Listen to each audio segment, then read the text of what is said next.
അസ്സലാമു അലൈക്കും വറഹ്മത്തുള്ളാഹി തആല വബറകാത്ത്. ആധുനിക കൃഷിരീതി എന്ന വിഷയത്തിൽ ഹൈടെക് കൃഷിയെക്കുറിച്ച് പരിചയപ്പെടുത്താനാണ് ഞാൻ ഇന്നിവിടെ നിൽക്കുന്നത്. ആധുനിക സാങ്കേതിക വിദ്യയുടെ സന്നിവേശം ഉൾക്കൊള്ളുന്നതും ഉയർന്ന മുതൽ മുടക്ക് ആവശ്യമായിട്ടുള്ളതുമാണ് ഹൈടെക് കൃഷി. പരിസ്ഥിതിയെ വളരെ കുറച്ച് ആശ്രയിക്കുന്ന ഈ സാങ്കേതിക വിദ്യ വിളകളുടെ ഉൽപാദനക്ഷമത വർദ്ധിപ്പിക്കുന്നതിനോടൊപ്പം ഗുണമേന്മയുള്ള ഉൽപ്പന്നങ്ങൾ ഉണ്ടാക്കുന്നതിലും ശ്രദ്ധ കേന്ദ്രീകരിക്കുന്നു. സൂക്ഷ്മ ജലസേചനം, മണ്ണില്ലാതെയുള്ള കൃഷി, ഫെർട്ടിലൈസേഷൻ, സംരക്ഷിത കൃഷി, സൂക്ഷ്മ പ്രജനനം, സങ്കരയിനം വിത്തുകളുടെ ഉപയോഗം, പ്ലാസ്റ്റിക് ഷീറ്റുകൾ കൊണ്ടുള്ള പുതയിടൽ എന്നിവയുടെ സമന്വയത്തിലൂടെയാണ് ഹൈടെക് കൃഷി സാധ്യമാകുന്നത്. ചെടികൾക്ക് വളം നൽകുമ്പോൾ ഹൈടെക് കൃഷിയിൽ ഓരോ ചെടിയും പ്രത്യേകം പരിഗണിക്കേണ്ടതായിട്ടുണ്ട്. മണ്ണിന്റെ ഫലഭൂഷ്ടിയും ചെടിയുടെ അവസ്ഥയും സൂക്ഷ്മമായി പരിഗണിച്ച് പ്രകൃതി വിഭവങ്ങളെ വളരെ കുറച്ചു മാത്രം ചൂഷണം ചെയ്തു മെച്ചപ്പെട്ട വിളവുണ്ടാക്കുക എന്നതാണ് ഹൈടെക് കൃഷി കൊണ്ട് അർത്ഥമാക്കുന്നത്. കേരളത്തിലെ ഉദ്യാനവിളകളിൽ പലതും, പ്രത്യേകിച്ചും പച്ചക്കറി വിളകൾ, ഹൈടെക് കൃഷിക്ക് അനുയോജ്യമാണ്. കൃത്യമായ അളവിലുള്ള വളപ്രയോഗം മൂലവും ശരിയായ അളവിലുള്ള ജലസേചന മുറകൾ അവലംബിക്കുന്നത് കൊണ്ടും ഉയർന്ന ഉൽപാദനക്ഷമത കൈവരിക്കുന്നു. നമുക്ക് വിവിധ ഹൈടെക് രീതികളെ പറ്റി പരിചയപ്പെടാം. 1. സംരക്ഷിത രീതി.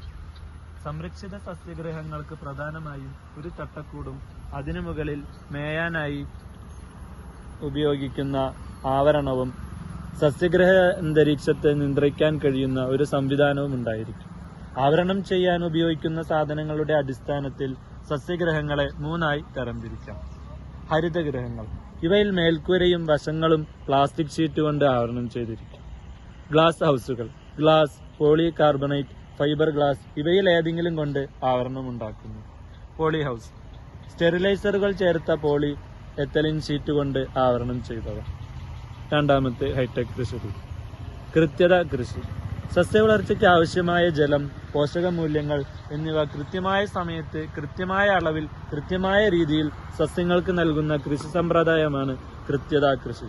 ജലസേചനത്തിനായി ഡ്രിപ്പും ജലസേചനത്തിനൊപ്പം തന്നെ ധാരാളം രാസവളങ്ങളും നൽകുന്ന ഫെർട്ടിഗേഷൻ സംവിധാനവും ഉപയോഗിക്കുന്ന ഈ കൃഷിരീതി പോളി ഹൗസുകളിലും തുറസായ സ്ഥലത്തും നടത്താം. 3. ഹൈഡ്രോപോണിക്സ്. മണ്ണില്ലാതെ ജലത്തിൽ സസ്യങ്ങളെ വളർത്തുന്ന രീതിയാണ് ഹൈഡ്രോപോണിക്സ്. ആവശ്യമായ പോഷകമൂല്യങ്ങൾ ജലത്തിൽ കലർത്തുന്ന രീതിയാണിത്. 4. എറോപോണിക്സ്. എറോ ഹൗസുകളിൽ പല തട്ടുകളിലായി തൂക്കിയിട്ടിരിക്കുന്ന മീഡിയങ്ങളിൽ കൃഷി ചെയ്യുന്ന രീതിയാണിത്. ഹൈടെക് ഫാമിങ്ങും ഗുണങ്ങളും പഠിക്കാം. ഉൽപാദനോപാധികളായ വെള്ളം, വളം, രോഗനിയന്ത്രണകാരികൾ മുതലായവ യഥാസമയം യഥാസ്ഥലത്ത് കൃത്യമായ അളവിൽ നൽകുക എന്നതാണ് ഹൈടെക് കൃഷിയിലൂടെ ഉദ്ദേശിക്കുന്നത്. ഇപ്രകാരം ചെയ്യുമ്പോൾ ഉൽപാദനം 3 മുതൽ 10 വരെ ഇരട്ടി വർദ്ധിപ്പിക്കുവാൻ കഴിയുമെന്ന് മറ്റ് സംസ്ഥാനങ്ങളിൽ നിന്നും ഹൈടെക് കൃഷി നടപ്പിലാക്കിയതിലൂടെ തെളിഞ്ഞിട്ടുണ്ട്. ഇതുവഴി 1000 ചതുരശ്ര മീറ്റർ വിസ്തീർണമുള്ള പോളി ഹൗസിൽ നിന്നും പ്രതിവർഷം 3 ലക്ഷം രൂപ വരെ ലാഭിക്കുവാൻ സാധ്യതയുണ്ട്. ഹൈടെക് കൃഷിയിലൂടെ ഉൽപാദനക്ഷമതയും ഉൽപ്പന്നങ്ങളുടെ ഗുണമേന്മയും വർദ്ധിപ്പിക്കാൻ സാധ്യമാണെന്നും മൂല്യം കൂടിയ വിളകളായ കാപ്സിക്കം, ജെർക്കിൻസ്, സാലഡ് വെള്ളരി, സ്ട്രോബെറി, ചെറി ടൊമാറ്റോ, പുഷ്പങ്ങൾ മുതലായവയും നമ്മുടെ നാട്ടിലുള്ള സാധാരണ പച്ചക്കറികളും കൃഷി ചെയ്യാൻ സാധിക്കുന്നെന്ന് അനുഭവങ്ങൾ തെളിയിച്ചിട്ടുണ്ട്. ഗ്രീൻ ഹൗസുകളിൽ നിയന്ത്രിത കാലാവസ്ഥയിൽ ഉൽപ്പാദിപ്പിക്കുന്ന ഉൽപ്പന്നങ്ങളുടെ ആകൃതി, വലുപ്പം, ഗുണനിലവാരം എന്നിവയെല്ലാം സമാനമായതിനാൽ കയറ്റുമതി മൂല്യം വർദ്ധിക്കുകയും അതുവഴി കൂടുതൽ വിദേശ നാണ്യം നേടിത്തരുവാൻ സാധിക്കുകയും ചെയ്യുന്നു. കൃഷിക്കാവശ്യമായ വളങ്ങളുടെ വില കൂടിയ സാഹചര്യത്തിൽ ഹൈടെക് കൃഷിയിൽ അവ കൃത്യതയോടെ ഉപയോഗിക്കുന്നത് വഴി മൂലകങ്ങളുടെ നഷ്ടം പരമാവധി കുറയ്ക്കാനും തദ്വാരണ ഉൽപാദന ചെലവ് കുറയ്ക്കാനും സാധിക്കുന്നു. അൾട്രാവയലറ്റ് രശ്മികളെ അകത്ത് കടത്താത്ത രീതിയിലുള്ള ഗ്രീൻ ഹൗസ് കൃഷിയിൽ ഗ്രീൻ ഹൗസിനുള്ളിൽ കാർബൺ ഡൈ ഓക്സൈഡിന്റെ അളവ് കൂടുകയും തന്മൂലം വിളകൾ ഇത് പരമാവധി ഉപയോഗപ്പെടുത്തുകയും ചെയ്യുന്നു. അങ്ങനെ ഉൽപാദനക്ഷമത വർദ്ധിക്കുമെന്ന് ശാസ്ത്രം തെളിയിച്ച സത്യമാണ്.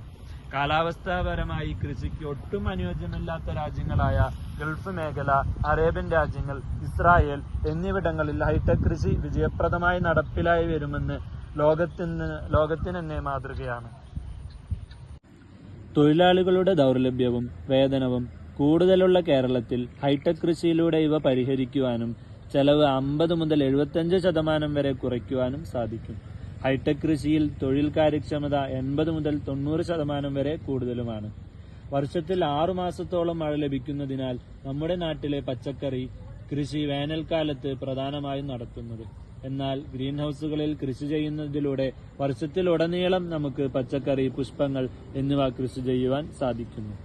സംരക്ഷിത കൃഷിയായതുകൊണ്ട് തന്നെ രോഗകീട നിയന്ത്രണം പൂർണ്ണമായും സാധ്യമാക്കുകയും അതുവഴി വിളനാശം കുറയുകയും ചെയ്യുന്നു. ഹൈടെക് കൃഷിയിലൂടെ വിഷവിമുക്തമായ പച്ചക്കറികളും പഴവർഗ്ഗങ്ങളും കേരളീയർക്ക് എല്ലാ സമയത്തും ലഭ്യമാക്കുവാൻ സാധിക്കും. ഏറെ ശ്രദ്ധയോടെയും കരുതലോടെയും സമർപ്പണത്തോടും ഏറ്റെടുക്കേണ്ട ഒരു കാര്യമാണ് ഹൈടെക് കൃഷി. വൻതുക ചെലവഴിച്ച് ഒരു പോളി ഹൌസ് നിർമ്മിച്ചതുകൊണ്ട് മാത്രം വർദ്ധിച്ച ഉൽപാദനം, അതിലൂടെ മെച്ചപ്പെട്ട വരുമാനവും കൈവരിക്കാനാകുകയില്ല. പോളി ഹൌസിന്റെ നിർമ്മാണം മുതൽ നടുവാനുള്ള മാധ്യമം തയ്യാറാക്കൽ, വിളയും വിത്തും തിരഞ്ഞെടുക്കൽ, വിളപരിപാലനം, പോളി ഹൌസിനുള്ളിലെ അന്തരീക്ഷ ക്രമീകരണം, വളപ്രയോഗം, വിളവെടുപ്പ് എന്നിങ്ങനെ ഓരോ ഘട്ടത്തിലും കൃത്യതയും സൂക്ഷ്മതയും പുലർത്തിയാൽ മാത്രമേ ഹൈടെക് ഫാമിൽ വിജയം കൈവരിക്കുവാൻ സാധിക്കുകയുള്ളൂ. ഇതോടുകൂടെ ഹൈടെക് കൃഷി രീതികളെക്കുറിച്ചുള്ള ആമുഖാവതരണം അവസാനിപ്പിക്കുന്നു. അസ്സലാമു അലൈക്കും വറഹ്മത്തുള്ളാഹി.